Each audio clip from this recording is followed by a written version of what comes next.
Un saludo a todas las personas que están viendo este video.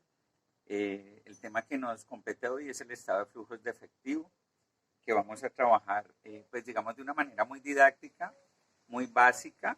No es para desarrollar un estado de flujos de efectivo de una gran empresa, sino para tener el concepto básico de qué es un estado de flujos de efectivo y para qué sirve y cómo se elabora.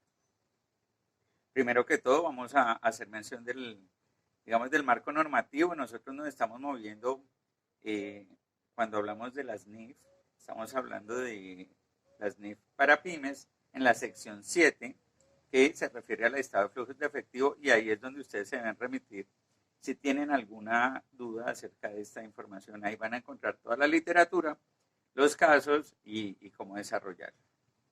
Por otro lado, está precedido por la sección 3, que es la de estados financieros, que también es importante que la tengamos en cuenta. Los 4 estados financieros que manejamos bajo NIF es el estado de situación financiera, que anteriormente llamábamos balance general, estado de resultados, el estado de cambios en el patrimonio y finalmente el estado de flujos de efectivo, que es el que vamos a trabajar hoy. Esos 4 estados financieros los encontramos en la sección 3 de las NIF para pymes. También en las NIF plenas, recordemos que se encuentra la NIC 7, que es la que nos habla de los estados financieros. Ahí es donde nos tenemos que nos habla del estado de flujos de efectivo. Ahí es donde nos tenemos que remitir en el caso que tengamos que hacer un estado de flujos de efectivo muy elaborado o tener mayor, digamos, literatura acerca del tema. ¿Cuál es la idea de hoy? Hablar del estado de flujos de efectivo. Lo primero es hablar del flujo de caja versus el estado de flujos de efectivo. Dos temas muy aparte. El estado de flujos de efectivo es un estado financiero que nos va a decir cómo se mueve, digamos, el efectivo y el equivalente de efectivo de nuestro estado de situación financiera y de dónde salió la plata y para dónde se fue. Es muy parecido al al flujo de caja. Pero el flujo de caja que utilizamos en tesorería es un flujo de caja muy básico. Simplemente nos va a decir qué ingresos tuvimos, qué egresos tuvimos, y digamos que lo podemos elaborar muy sencillito. Este estado de flujos de efectivo va a tocar todas las cuentas. Por eso es muy importante nosotros tener claridad de cómo se hace, y además, en el caso de tener una auditoría, pues van a ser muy incisivos en que este se haya elaborado de la mejor manera posible. Así que si hacen su flujo de caja, pueden hacerlo como quieran, con el formato que quieran. Si hacen el estado de flujos de efectivo, tenemos que seguir la sección 7, tenemos que seguir la NIC 7, tenemos que hacer las revelaciones a que haya lugar en este caso. Temas importantes. El estado de flujos de efectivo tiene 2 metodologías, el método directo y el método indirecto. Normalmente usamos la metodología indirecta porque pues digamos que es mucho más sencilla, nos permite con los estados financieros elaborar el estado de flujos de efectivo y es la que más se utiliza. El método directo es verificar de dónde viene el efectivo por cada una de las cuentas e ir armando el estado de flujos de efectivo. Es decir, cuánto es recaudos de cartera, cuánto es pago de proveedores, cuánto es pago de beneficios a empleados, cuánto es pago de impuestos. Entonces, digamos que hay que tener la contabilidad mucho más organizada para poder llegar a esto. El método indirecto es el que normalmente usamos y es el que nos permite trabajar con variaciones. Más adelante vamos a hacer el ejercicio completo, un ejercicio muy básico completo, pero sí es importante tener en cuenta cuáles son las partes. Se divide en 3. Tiene la primera parte, que son las actividades de operación, que es donde vamos a encontrar todo lo que tiene que ver directamente con la operación. Arranca con la utilidad del periodo, tiene las variaciones en cartera, tiene las variaciones en inventario, tiene las variaciones en proveedores, tiene las variaciones en cuentas por pagar, en impuestos por pagar, en obligaciones laborales por beneficios a empleados. Todo lo que sean cuentas operativas y de normal funcionamiento de la empresa. Por otro lado, la segunda parte son 3. La segunda parte son las actividades de inversión. Ahí vamos a encontrar básicamente lo que son las inversiones en activos fijos, Si de pronto hacemos algunas participaciones en algunas sociedades y, bueno, si de pronto tenemos algo de dividendos recibidos por esas inversiones en esas sociedades. Eso es lo que vamos a encontrar en actividades de inversión, es una parte muy sencilla, pero nos sirve para ver cómo estamos utilizando nuestros recursos que nos dio la operación. La operación es la principal generadora de recursos. Luego vamos a ver cómo los usamos en la parte de las actividades de inversión. Y la tercera parte es las actividades de financiación. En la tercera parte vamos a ver también de dónde obtuvimos los recursos, porque normalmente la operación genera recursos, la inversión usa recursos para compra de activos y la financiación también da recursos. Bueno, porque nosotros sabemos que para poder operar generalmente necesitamos el apalancamiento que es dado por obligaciones financieras o por capitalizaciones por parte de los socios o accionistas. Con esto ya tenemos nuestras tres partes. Tenemos, arrancando la utilidad del ejercicio, tenemos nuestras actividades de operación, nuestras actividades de inversión y nuestras actividades de financiación. Estas son las tres partes que componen el estado de flujos de efectivo. Muchos contadores o personas que preparan este estado de flujos de efectivo le tienen mucho terror al estado de flujos de efectivo porque organizarlo es muy difícil. ¿Qué es lo que hacen normalmente las personas? Pues empezar a organizarlo en desorden, ¿sí? Empiezan a coger variaciones, empiezan a mirar depreciaciones, empiezan a ver amortizaciones y hay una metodología que vamos a trabajar más adelante para que esto no sea tan complicado. Otro tema que tenemos que tener en cuenta en el estado de flujos de efectivo. Cuando nosotros terminamos el año con sobregiros, la norma nos dice que nosotros el sobregiro debemos reclasificarlo a un pasivo que es de obligaciones financieras. Pero sí es muy importante tener en cuenta que las obligaciones financieras de la cuenta sobre giros bancarios es parte del efectivo y equivalente de efectivo para el tema del flujo de efectivo. Entonces ahí vamos a tener una variación entre las dos cuentas. La del estado de situación financiera que dice efectivo y equivalentes de efectivo y el flujo de efectivos que si nos tiene en cuenta los sobregiros bancarios. Luego revisamos este tema, pero es importante que lo tengan muy en cuenta. ¿Cómo arrancamos nosotros? La primera parte de las actividades de operación, pues la vamos a arrancar con la utilidad del ejercicio. La utilidad del ejercicio básicamente tiene unas cuentas que no hacen parte del efectivo. Recordemos, depreciaciones, provisiones, amortizaciones de diferidos, impuesto diferido, que es el coco de la mayoría de contadores y que no nos gusta trabajarlo, el impuesto diferido.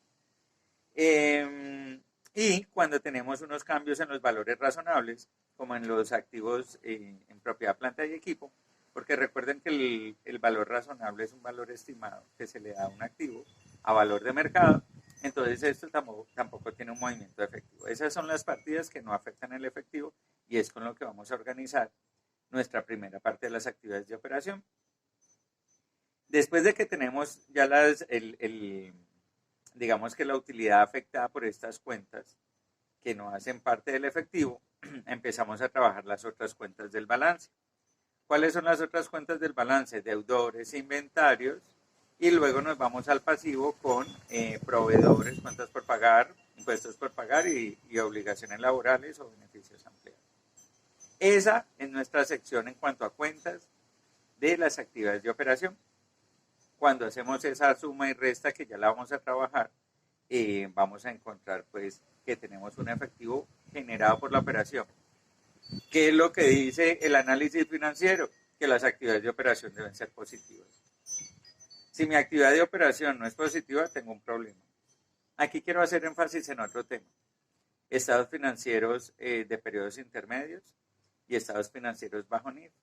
Recordemos que los estados financieros se generan una vez al año mínimo, una vez al año. Hay empresas que generan estados financieros de periodos intermedios para poder ver en marzo, junio, septiembre cómo está la empresa. Recuerden lo que dice la norma. Si usted no aplica el total de NIF a sus estados financieros no son consideradas bajo NIF. Es decir, que si usted va a hacer unos estados financieros a marzo, tiene que aplicar todas las NIF a los estados financieros a marzo para poder decir que esos estados financieros son auditables bajo NIF. Si no, es un estado financiero que le sirve a usted para entregar al banco, pero no es un estado financiero de presentación, no es un estado financiero que represente la situación real de la empresa. Ténganlo muy en cuenta. Para eso hay una norma que se llama estados financieros de periodos intermedios, para poder hacer los comparativos y poder establecer todas las cifras del estado de situación de los 4 estados financieros. Con esto seguimos con nuestro estado de flujos de efectivo. El estado de flujos de efectivo, entonces decimos que se organiza básicamente con el estado de situación financiera y con el estado de resultados. Estas son las fuentes de información de nuestro estado de flujos de efectivo. Y vamos a ver cuál es la forma práctica de trabajarlo. Nosotros vamos a arrancar primero, repito, con la utilidad del ejercicio. De ahí tenemos que sacar la utilidad realmente que es en efectivo. O sea que tenemos que afectar las partidas que no manejan efectivo. ¿Cuáles son? Vuelvo y repito. Depreciaciones, provisiones, amortizaciones, impuesto diferido y cuando se afecte al valor razonable. En estos casos, todas estas cuentas suman. Es decir, yo tengo una utilidad del ejercicio, digamos de 100, tengo una depreciación de 10, tiene que entrar a sumar porque resulta que la utilidad del ejercicio no se está afectando por las depreciaciones en cuanto al efectivo, en cuanto al dinero. Por lo tanto, los 10 que hice de las depreciaciones tengo que devolver. Si hice provisiones, lo mismo, tengo que devolverlo, es decir, si hice unas provisiones de 20, pues tengo que devolver esas 20. Y si hice unas amortizaciones de otros 15, también tengo que devolverlo. Es decir, que debo sumar los 100, más los 10, más los 20, más los 15. Eso nos debería dar una utilidad afectada, o una utilidad afectada por las cuentas que no manejan efectivo, de 145. ¿Estamos de acuerdo? Y ese es nuestro primer punto de nuestras actividades de operación. Para que ustedes no se descuadren, es muy importante tener en cuenta que eso que estamos afectando ahí se refleja en unas cuentas del balance. Es decir, nuestra cuenta de depreciaciones tiene que estar afectada en 10, depreciación acumulada. Nuestra cuenta de provisiones debe estar afectada en 20 y nuestra cuenta de amortizaciones debe estar afectada en 15. Bueno, es muy importante porque la amortización acumulada, las provisiones y la depreciación acumulada son cuentas del balance. Ya vamos a ver entonces cómo hacemos para que no se nos descuadre el estado de flujos de efectivo. Necesitamos iniciar con el estado de situación financiera. Tenemos que tenerlo con mínimo 2 años. Y recuerden otro tema de las normas, el comparativo. Para el caso de este ejercicio, que es muy básico, que es muy ilustrativo, que es para digamos, temas académicos, recordemos que vamos a trabajar un año. Pero recordemos que la norma nos habla de un comparativo. Siempre los estados financieros deben ser comparativos, si no, no están bajo NIF. Un estado financiero que no tiene un año anterior no está bajo NIF. Para este fin académico, que es entender cómo se organiza un estado de flujos de efectivo, pues lo vamos a trabajar, digamos, solo de un año. Pero normalmente y siempre ustedes deben tener mínimo 2 años. ¿Cómo se hace el primer año? Pues igual al segundo. Así que vamos a trabajar este año en el estado de flujos de efectivo, arrancando de la siguiente manera. Lo primero es establecer las variaciones entre un año y el otro del estado de situación. Eso es lo primero, es lo que necesitamos. El estado de resultados nos sirve el del último año, porque él como no acumula lo de los años anteriores, entonces no tenemos ningún problema por eso. Una vez hemos organizado las variaciones del estado de situación financiera, pues empezamos a organizar el estado de flujos de efectivo. Recordemos lo que yo les dije. Lo primero es arrancar de la utilidad del ejercicio. Entonces, ¿qué vamos a hacer? Colocar primero la utilidad del ejercicio. Después de esto, empezamos a ver ¿cuáles son las partidas que no afectan el efectivo? Depreciaciones, provisiones, amortizaciones. Y estas partidas tienen que tener su reflejo en el balance. Depreciaciones, gasto de depreciación con depreciación acumulada. Gasto de provisión con provisiones en inventarios o provisión de cartera. Gasto de amortización con amortización acumulada en la cuenta de diferidos. ¿Por qué? Porque cada vez que toquemos el flujo de efectivo tenemos que ir chuleando una de las cuentas del estado de situación financiera para poder que no se nos descuadre nuevamente, les digo. Una vez que hemos hecho, arrancado de la utilidad del ejercicio y llegado a la utilidad del ejercicio ajustada por partidas que no afectan el efectivo, es nuestro primer punto de partida, y luego tomamos las variaciones de las cuentas del activo. ¿Qué cuentas tenemos en el efectivo? Normalmente tenemos deudores en la cuenta 13 e inventarios en la cuenta 14. ¿Cómo se mueven las cuentas del efectivo de acuerdo, las cuentas del activo de acuerdo al efectivo? Entonces, dice que si la cuenta de deudores se aumenta, ¿sí? Si aumenta quiere decir que yo requiero efectivo para poder cubrir esa cartera que le estoy dando a mis clientes.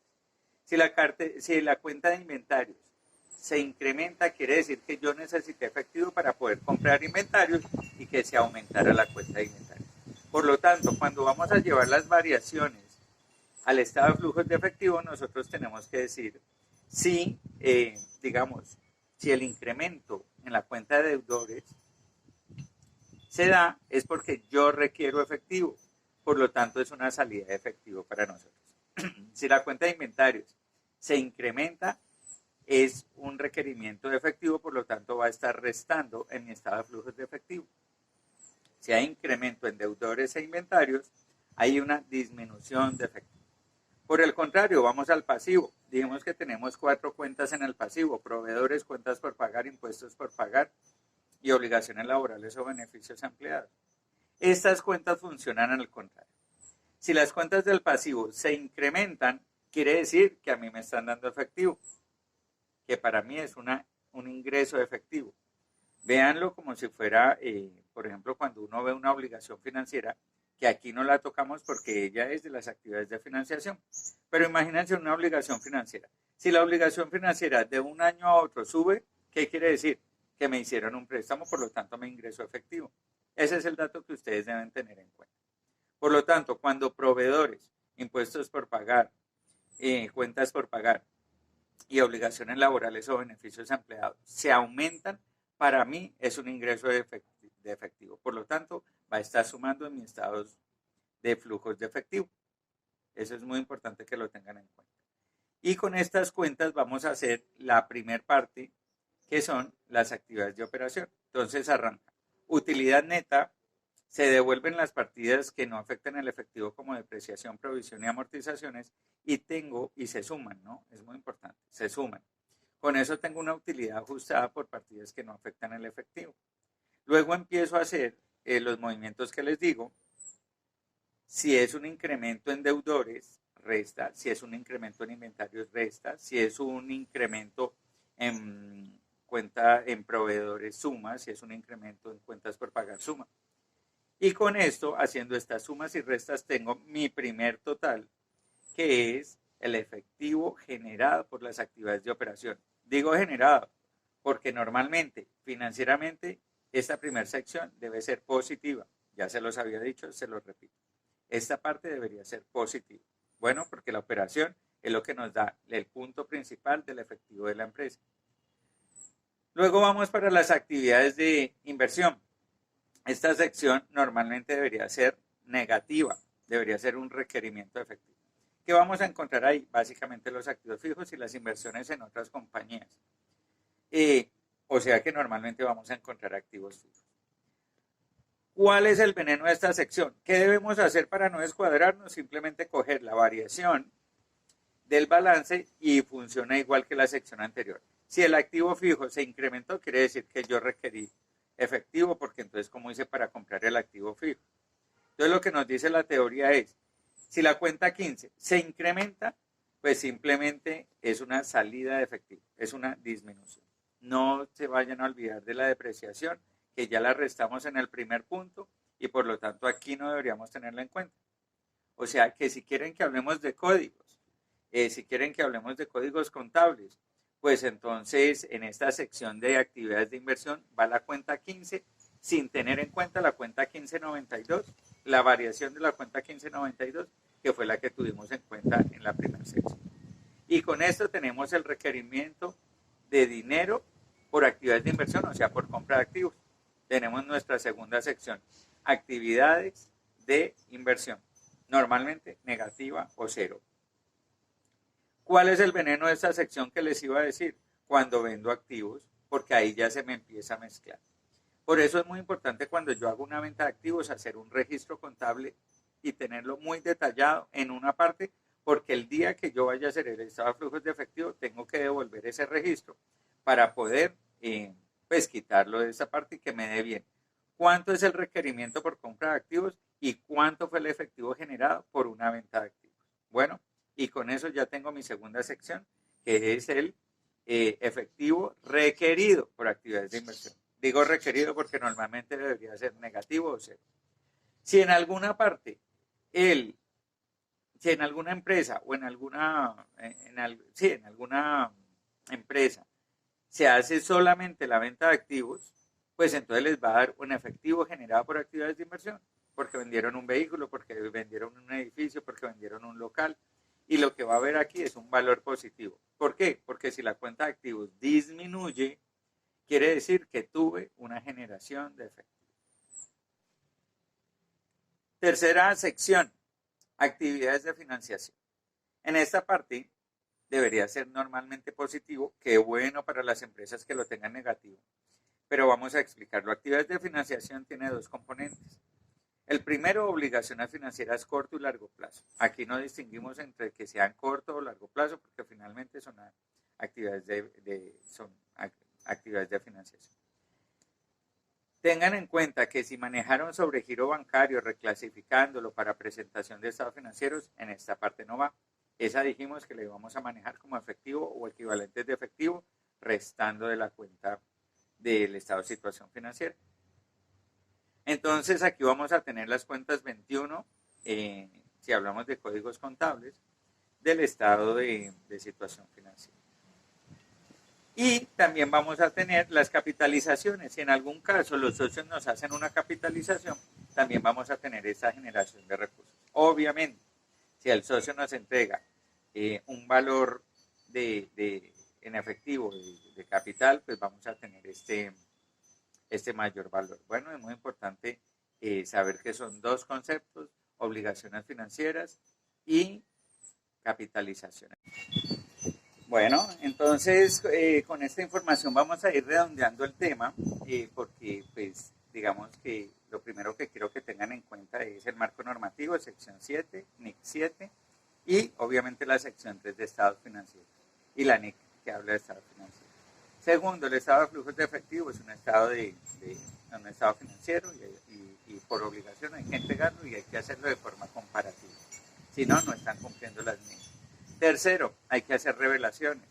Cuando ustedes elaboren el estado de flujos de efectivo, deben hacer todas las revelaciones que tengan que ver con el tema de depreciaciones, provisiones, amortizaciones, compra, venta de activos, que compraron, que vendieron, toda la información que sea importante pues de la información que revela el estado de situación, el estado de flujos de efectivo.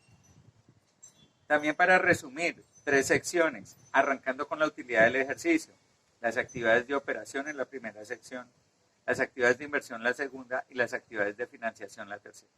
¿Qué vamos a encontrar en las actividades de operación? Todo lo que tiene que ver con el normal funcionamiento de la empresa.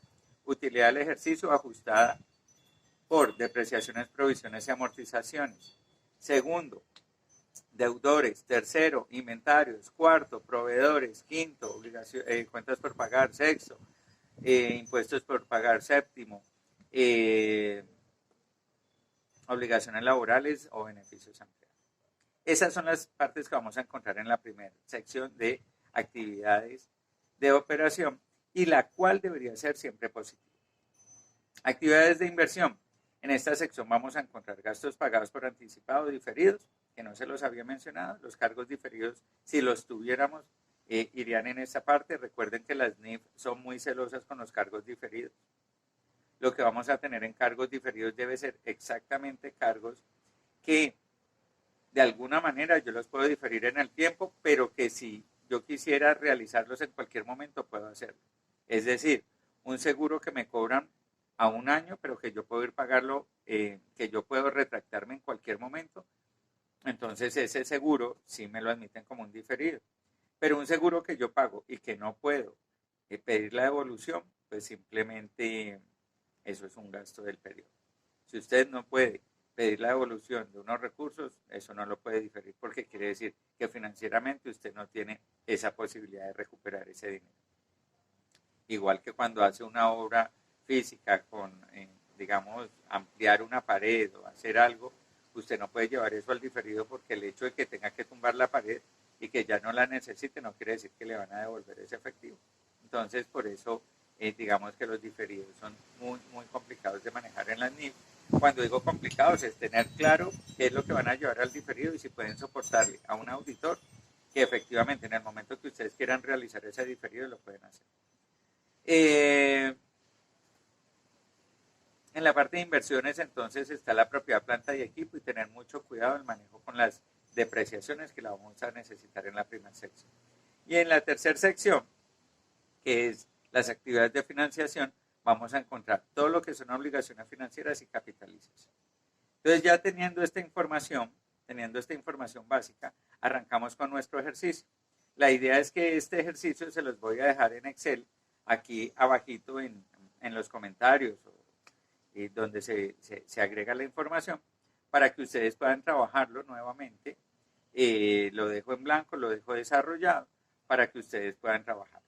Bueno, y la idea es que una vez elaboremos el ejercicio, pues ustedes lo repitan y lo vuelvan a trabajar. Bueno, vamos a ir a la parte del ejercicio.